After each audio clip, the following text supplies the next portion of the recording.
Record. Hey guys, and welcome to another video.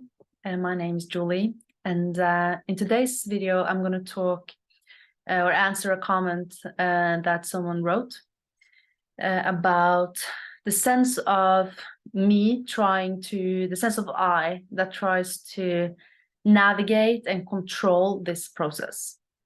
And in my experience, and I think many are experiencing this, is that we didn't really choose to wake up. I mean, maybe we started to pursue awakening because we heard about it in Zen or somewhere else, but we didn't really choose that we were interested in the topic. You know, we didn't choose that pull. And for me, I woke up by just realizing that the clutter in my mind was such a waste and such a waste of time and energy, and it never led me anywhere outside of the now, which is the only moment that exists. And when I first started it feels like you're in control of this journey when you first start out. At least it did for me. I didn't know I was on the path, but I guess I was. I was letting go of thoughts and letting go of identities and ideas about myself that just felt really, really like it felt like a rat in a cage, trying to be this person, trying to live up to that standard, trying to prove myself and trying to be something. It's a never-ending game, and it's really, really exhausting, and it never leads you anywhere. Like self-development too. I believe there are many good things in self-development, but it's much more comfortable when you let go of the need to be something, the need to live up to some idea in your mind. Because the truth is that there are different aspects of what we are. I mean, the ego. It's the one that is the sad one. It's the lame one, it's the funny one, it's the joyful one, and it's the childish one. You know, all these versions of ourselves, they're just stories. They're just stories, and we can let go of them, like all of them. And when we wake up, we might feel that we're not really in control of it, at least after a while, that I'm not in control of the suffering that comes back. But the want for control might still be there. So in that sense, we start on this, we start to struggle, and we start to identify with this person on this path, right? It's a spiritual ego. It's very common, and I think most people fall into that at some point. And it's not that it's wrong, it's just that it doesn't lead us anywhere either.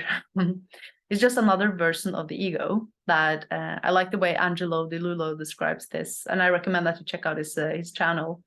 It's called Simply Always Awake, and he talks about that. It's the mind is just changing, the ego is changing shape, the shape shifting, and now it's spiritual, right? I'm a person on the path, and when you're this person, it's like an image in your mind about who you are. And you are in control of what's going on, and you have to get there. You used to be there and you're going there, right? But you're always in this moment. And that's what this path, at least in my opinion or experience, is what this really is about. It's not about wrestling and struggling in the mind. That's what we're waking up from, right?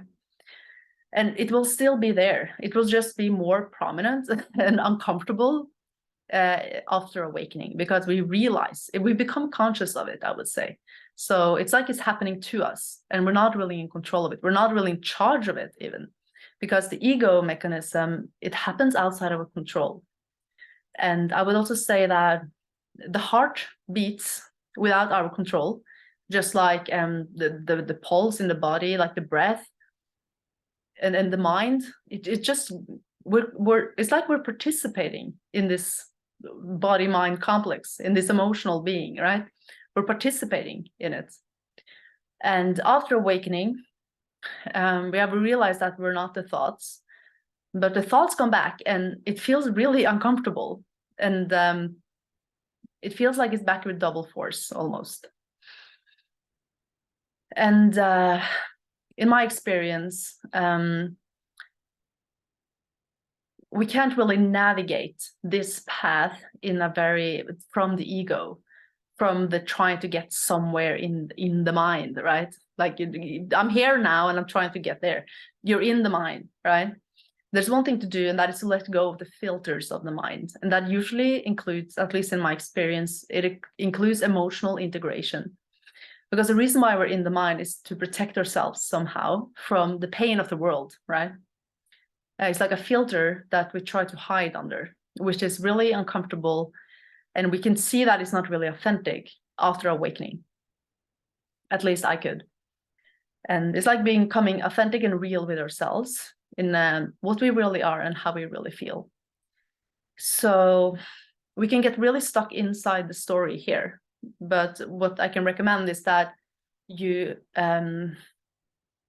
see the difference between thoughts and reality. And reality, I mean, what's going on in the other gates, like the five senses, what's actually going on versus what's just a story in the mind. And it might require some practice. It might require some hours of meditation. I mean, hours over a long time.